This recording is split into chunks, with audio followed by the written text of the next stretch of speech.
Good day, everyone. Today, we're diving into a topic that's not just crucial but absolutely essential for anyone involved in research and action research work plan and timeline. Now, I get it, planning might not be the most thrilling part of research, but trust me, the right plan can transform your journey from stressful to successful.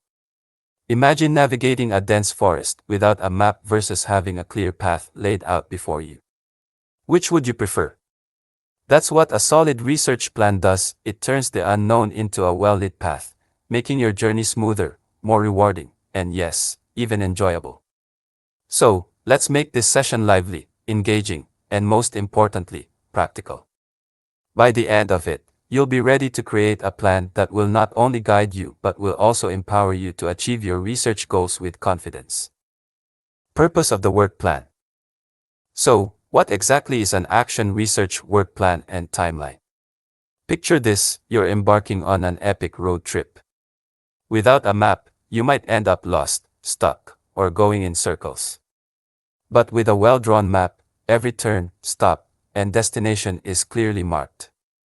That's your work plan, a detailed, step-by-step guide that keeps you on track, helping you meet your deadlines without unnecessary detours. It's not just a plan, it's your research GPS, leading you to your goals efficiently and effectively. Imagine the relief of knowing exactly where you're going, what you need to do next, and how long it will take to get there. This plan isn't just a tool, it's your best friend on this research journey. Research objectives and questions.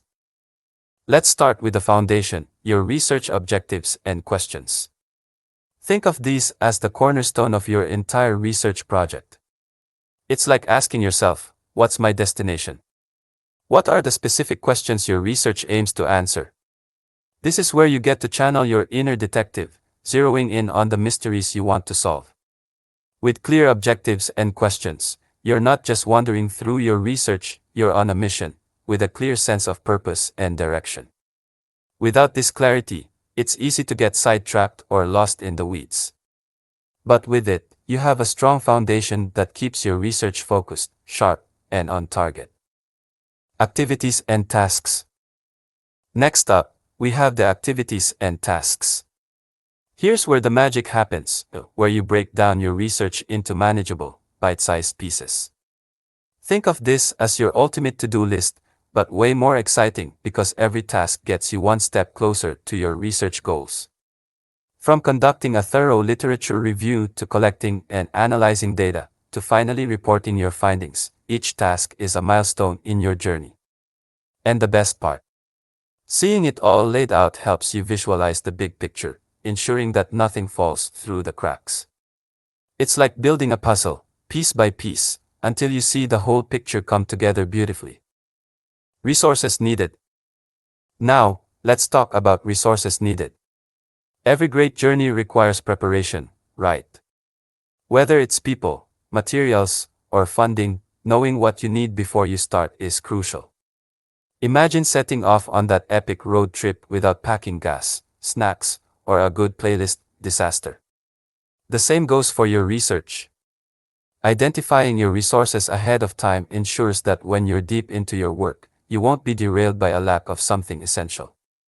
It's all about being prepared and making sure you have everything you need to keep moving forward smoothly and efficiently. Responsibility. Responsibility is our next key point. Think of this as choosing your travel buddies for that road trip. Who's in charge of what? When everyone knows their role, the journey becomes a whole lot smoother and more enjoyable. Assigning specific tasks to the right people ensures accountability and keeps the team moving forward together, like a well-oiled machine. No confusion, no overlap, just a clear, collaborative effort towards a common goal. It's all about teamwork, and when done right, it makes the entire research process not only effective but also more enjoyable. Timeline. And now, we arrive at the timeline. This is your schedule, the backbone of your research plan. It's your detailed plan of when each task should start and finish, complete with key milestones like project initiation, midpoint reviews, and final report submission. Think of it as the rhythm to your research dance, keeping you in sync and on track. Setting realistic deadlines and sticking to them is crucial to avoid the dreaded last-minute scramble. With a well-thought-out timeline, you can pace yourself, stay focused, and ensure that every aspect of your research is given the attention it deserves. It's not just about meeting deadlines, it's about creating a smooth, stress-free process that leads to successful outcomes. Monitoring and evaluation. Finally, we have monitoring and evaluation. This is your check-in process, your reality check, if you will. Just like you'd regularly check your GPS to make sure you're on the right path, monitoring your progress ensures that tasks are being completed as planned. And if something's not working, this is your chance to adjust course before it's too late. It's all about staying on top of your research, making sure it's progressing as it should, and making necessary adjustments to stay on track. It's your safety net, ensuring that you reach your research goals with success. Conclusion. In summary, a well-structured action research work plan and timeline is more than just a document, it's your roadmap to success. It's the difference between feeling overwhelmed and feeling empowered. By carefully planning each step, setting clear objectives, assigning responsibilities, and staying on track with a solid timeline, you ensure that your research is organized, efficient, and focused. It's not just about getting to the finish line, it's about getting there with your sanity intact and your research goals fully met. So, take the time to plan carefully, and I promise, the effort you put in now will pay off in spades later. Let's make your research journey one of success and satisfaction. Plans for dissemination and utilization. I'm truly excited to be here with you today to delve into a critical, yet often overlooked, aspect of action research, plans for dissemination and utilization. This part of your research process is where all your hard work comes to fruition. It's the moment where you transition from merely collecting and analyzing data to ensuring that your findings make a tangible difference in the real world. Imagine this as the final, yet most impactful, chapter of your research journey. Your discoveries, once confined to the lab, the library, or your computer screen, are now poised to move into the hands of those who can drive change, inspire new policies, and improve practices. But here's the thing, having groundbreaking research results isn't enough. If your findings remain buried in academic papers or confined to small circles, their potential impact is severely limited. That's why we're going to explore how to strategically disseminate your findings to the right people and ensure that they are utilized to their full potential. So let's dive in and learn how to make sure your research not only gets noticed but also creates meaningful, lasting change in your field and beyond. Identifying the target audience. Let's begin with the crucial first step, identifying the target audience. Think of this as the moment when a movie director decides who will watch their film. You want the right people in the theater to appreciate your work, right? Similarly, your research needs to reach those who will truly benefit from it. This isn't just about sharing your work with as many people as possible, it's about being strategic and purposeful in who you target. Your target audience might be quite diverse. It could include educators who are on the front lines of implementing new teaching methods, policymakers who have the power to influence laws and regulations, community members who are directly affected by the issues your research addresses, or even other researchers who might build upon your findings in future studies. Each of these groups will interpret and use your research differently, so it's important to tailor your dissemination efforts to meet their specific needs and expectations. For example, if your research addresses educational strategies, your primary audience might be teachers and school administrators. But don't overlook the potential influence of policymakers who can implement widespread changes based on your findings. Community members might also be interested, particularly if your research impacts local schools or education systems.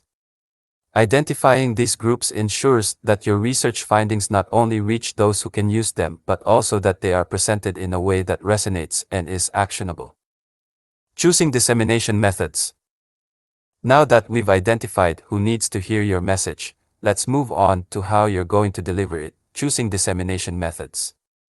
This is where you decide on the most effective channels to share your research findings. Think of it as picking the right stage for your performance.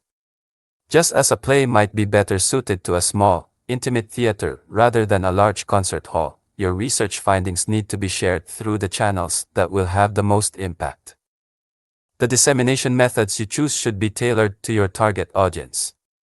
For instance, academic journals and conferences are excellent venues for reaching fellow researchers and scholars.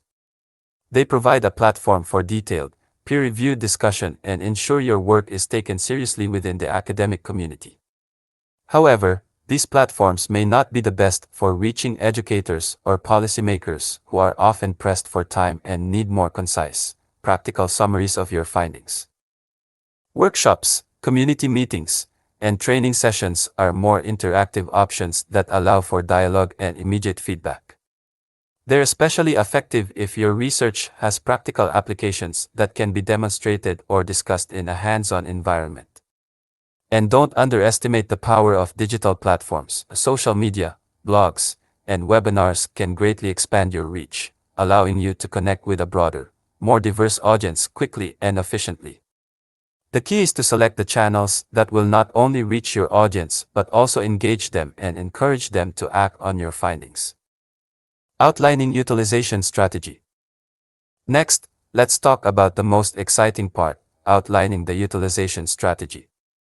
This is where your research findings move from theory to practice, from ideas to action. Imagine your research as a blueprint for change.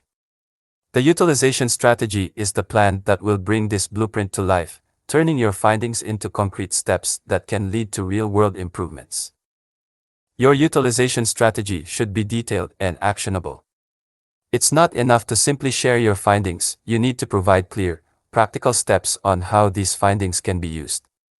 For example, if your research suggests a new teaching method, your utilization strategy might involve creating training materials for educators, proposing changes to curriculum guidelines, or even developing a pilot program to test the method in a real-world setting.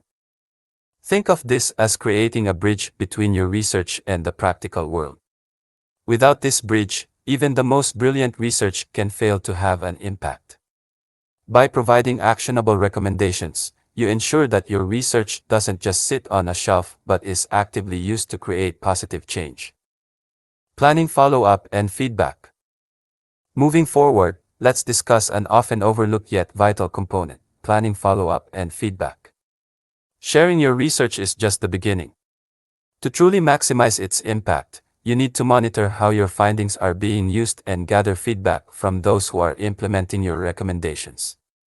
This is like a performer checking reviews and audience reactions after a show, not just for validation, but to learn, improve, and refine future performances.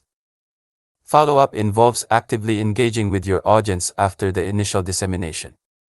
Are your findings being implemented as intended?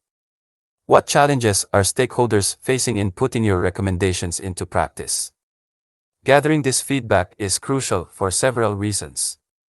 First, it allows you to assess the effectiveness of your dissemination and utilization strategies. If something isn't working, you have the opportunity to make adjustments and improve. Second, feedback provides valuable insights that can inform your future research. It might highlight new areas of inquiry, reveal gaps in your original research, or suggest modifications to your recommendations.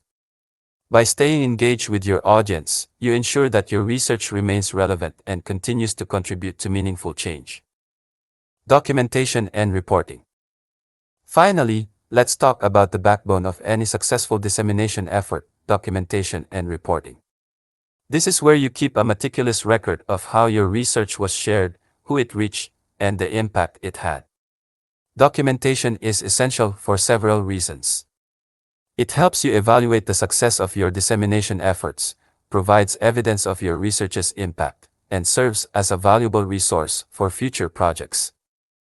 Reporting involves more than just writing a summary of what you did. It's about capturing the full scope of your dissemination activities, what worked, what didn't, and what you learned along the way. This can include detailed accounts of the methods you used, the audiences you reached, the feedback you received, and the outcomes that resulted from your research. This documentation not only helps in evaluating the effectiveness of your current efforts but also lays the groundwork for future dissemination and research projects. It provides a clear record that can be referenced and built upon, ensuring that each new project benefits from the lessons learned in the past. Conclusion. In conclusion, well-planned dissemination and utilization are the keys to ensuring that your research has a real-world impact. It's not just about completing your research, it's about making sure that your findings are used to create positive change. By carefully identifying your target audience, choosing the right dissemination methods, implementing a solid utilization strategy, planning for follow-up and feedback, and thoroughly documenting the process, you ensure that your research isn't just an academic exercise but a catalyst for meaningful change. Remember, the ultimate goal of research is to contribute to knowledge and, more importantly, to use that knowledge to make a difference. So take the time to plan your dissemination and utilization efforts carefully. The effort you put in now will pay off in the form of real, lasting impact. Thank you for your attention, and I hope this session has equipped you with the tools and motivation to turn your research findings into impactful action. As examples from the topics we've discussed, take a look at these tables. Table 1 focuses on the action research work plan and timeline, while Table 2 covers the plans for dissemination and utilization. These two essential tables form the backbone of any successful action research project. They are more than just organizational tools, they serve as your roadmap for ensuring that your research is both effective and impactful. Let's break them down. Table 1, Action Research Work Plan and Timeline. This first table is all about planning the journey from start to finish. The objective column outlines the primary goal, in this case, improving the reading comprehension of grade 4 students. This is our destination. Next, the activity/task column lists the specific steps needed to reach that destination.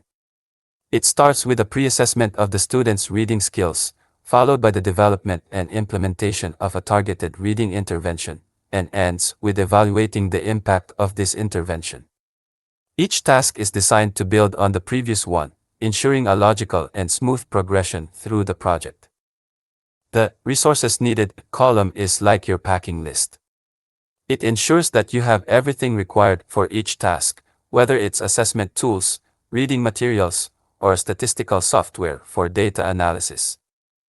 Moving to the responsibility column, this is where roles are assigned. Each task is given to the right person or team, whether it's the researcher, the grade 4 teachers, or the curriculum developer. Clear responsibilities help ensure that everyone knows what they need to do and when they need to do it. The start date and end date columns are your timeline. They mark the beginning and end of each task, keeping the project on schedule. Milestones are key checkpoints that indicate when critical tasks are completed, ensuring the project stays on track.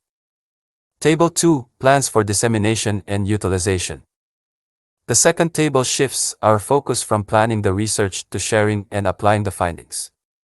This is where your research begins to make a real-world impact. The target audience column identifies who will benefit from your research findings: grade 4 teachers, school administrators, parents, educational researchers, and local education authorities. Each of these groups plays a crucial role in ensuring that the research has a lasting effect. The dissemination method column outlines how you will share your findings with each audience. Whether through workshops, presentations, parent-teacher conferences, or academic journal publications, the goal is to ensure that the right people receive the information in a format that's most useful to them. In the utilization strategy column, we detail how each group can put the findings into practice. For teachers, it might mean incorporating new reading strategies into their classrooms. For school administrators, it could involve using the findings to inform future curriculum development. Each strategy is tailored to ensure the research isn't just shared but actively used. The follow-up and feedback column emphasizes the importance of ongoing communication. After the initial dissemination, it's crucial to check in with your audience to see how they're using the findings and whether any adjustments are needed. This continuous loop of feedback helps refine the research application and ensures its effectiveness. Finally, the documentation column serves as your record-keeping tool. It's where you document how the research was shared, the feedback received, and the impact observed. This not only helps evaluate the success of your dissemination efforts, but also provides valuable insights for future research projects. Join our vibrant community, and don't forget to subscribe for the latest updates and content celebrating everything about the Philippines. Thank you for watching.